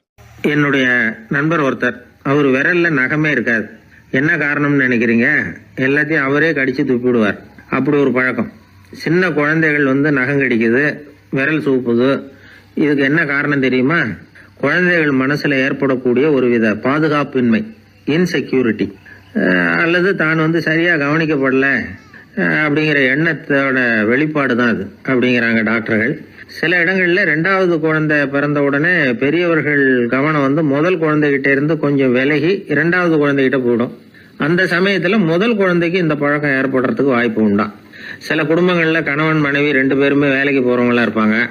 குழந்தை ரொம்ப நேரத்துக்கு பெத்தவங்களை பிரிஞ்சு இருக்க வேண்டிய சூழ்நிலை இருக்கும். குழந்தை ஒரு பாதுகாப்பின்மையை உணர ஆரம்பிக்கும். இந்த பழக்கம் வந்துடும். அதனால ஒரு குழந்தைக்கு தான் ஒதுக்கப்படுறோம் அப்படிங்கிற நினைப்பு வராம பாத்துக்கணும். வளர்ந்த குழந்தைகளும் நகம் கடிக்கும். வயசானவங்க கிட்டையும் இந்த பழக்கம் இருக்கும். இது ஒரு மனச்சிதைவின் வெளிப்பாடு அப்படிங்கிறாங்க மனநல நிபுணர்கள். அம்மா அப்பா திட்டினாலும் சரி, அல்லது ஆசிரியர் திட்டினாலும் சரி, இந்த பழக்கம் வந்துடும். நாம தவறு பண்ணிட்டோம் அப்படிங்கிற நினைப்பு வர்ற சமயம் நகம் கடிக்க ஆரம்பிச்சிருவோம். ஏதோ ஒண்ணு அடையணும் அப்படின்னு நினைக்கிறோம், அதை அடைய முடியல. இப்படி ஒரு ஏக்கம் வர்ற சமயத்திலேயும் சில பேர் நகத்தை கடிக்க ஆரம்பிச்சிருவாங்க. ஒரு பெரிய அதிகாரி, தனியார் நிறுவனத்துல வேலை பார்க்கறவரு, அவரு டென்ஷனா ஆயிட்டாருன்னா உடனே அறைக்கு அதை சாத்தி விடுவாங்களாம். அவரே சாத்திக்குவாராம். அப்படி சாத்திக்கிட்டு உள்ள எதையாவது வெறிச்சு பார்த்துக்கிட்டே நகத்தை கடிக்க ஆரம்பிச்சிருவாராம். இந்த பழக்கம் உலகம் பூரா உண்டு. நகம் கடிக்கிறவங்களை அந்த பழக்கத்திலிருந்து மீட்கிறதுக்கு என்ன வழி அப்படின்னு லண்டன்ல உள்ள அழகியல் நிறுவன நிபுணர்கள் யோசனை பண்ணி பார்த்துருக்குறாங்க. சில ஆய்வுகள் பண்ணி பார்த்தாங்களாம். அவங்க என்ன பண்ணாங்க தெரியுமா? நகம் கடிக்கிற பழக்கம் உள்ளவங்களையெல்லாம் தேடி பிடிச்சாங்க. அவங்களையெல்லாம் 3 பிரிவா பிரிச்சுக்கிட்டாங்க. ஒரு பிரிவு கிட்ட என்ன சொன்னாங்கன்னா, உங்களுக்கு நகத்தை கடிக்கணுங்கிற நினைப்பு வர்றப்போலாம் டைரி எழுத ஆரம்பிச்சிருங்க அப்படின்னாங்களாம். இன்னொரு பிரிவு கிட்ட, உங்களுக்கு அந்த நினைப்பு வர்றப்போலாம் உங்க நகத்துக்கு வண்ணம் பூச ஆரம்பிச்சிருங்க, அழகுபடுத்த ஆரம்பிச்சிருங்க, நெயில் பாலிஷ் போடுறாங்களே அது மாதிரி. அப்படி ஒரு யோசனை சொல்லியிருக்காங்க. 3வது குழுவினர்கிட்ட, உங்களுக்கு நகத்தை கடிக்கணுங்கிற எண்ணம் வர்றப்போலாம் விரல்களை இறுக்கமா மூடி வச்சுக்கிட்டு வேற விஷயங்கள்ல கவனம் செலுத்துங்க அப்படின்னு சொன்னாங்களாம். இப்படி 3 வித முயற்சி பண்ணி பார்த்ததுல கடைசியா அவங்க என்ன கண்டுபிடிச்சாங்க தெரியுமா? 3வது குழு செஞ்சதுல நல்ல பலன் கிடைச்சதாம். அதாவது நகம் தெரியாதபடிக்கு விரலை இறுக மூடிக்கிட்டு வச்சுக்கிட்டோம்னா அந்த பழக்கம் மாறுதான். அப்படி இருந்தவங்க கிட்ட இந்த நகம் கடிக்கிற பழக்கம் மெதுவா குறைஞ்சு போச்சான். அதனால நகம் கடிக்கிற பழக்கம் உள்ளவங்க இதை முயற்சி பண்ணி பார்க்கலாம். ஒரு ஆள் இருந்தார், அவருக்கு எப்ப பார்த்தாலும் நகத்தை கடிச்சுக்கிட்டே இருக்கணும், அப்படி ஒரு பழக்கம். அதனால அவர் விரல்ல எப்பவும் நகம் இருக்கிறது இல்ல. விரல் இருக்கிறதே பெரிய ஆச்சரியம். அவருக்கு திடீர்னு உடம்புல அரிப்பு, சொரிஞ்சிக்க முடியல, அரிப்பும் நிக்கல. 1 வாரம் தொடர்ந்து கஷ்டப்பட்டார். கடைசியா ஒரு டாக்டர் கிட்ட ஓடினார். அவர் எல்லாத்தையும் விவரமா கேட்டுக்கிட்டு கடைசியா கொஞ்சம் மாத்திரை கொடுத்து வேலைக்கு ஒண்ணு சாப்பிடு அப்படி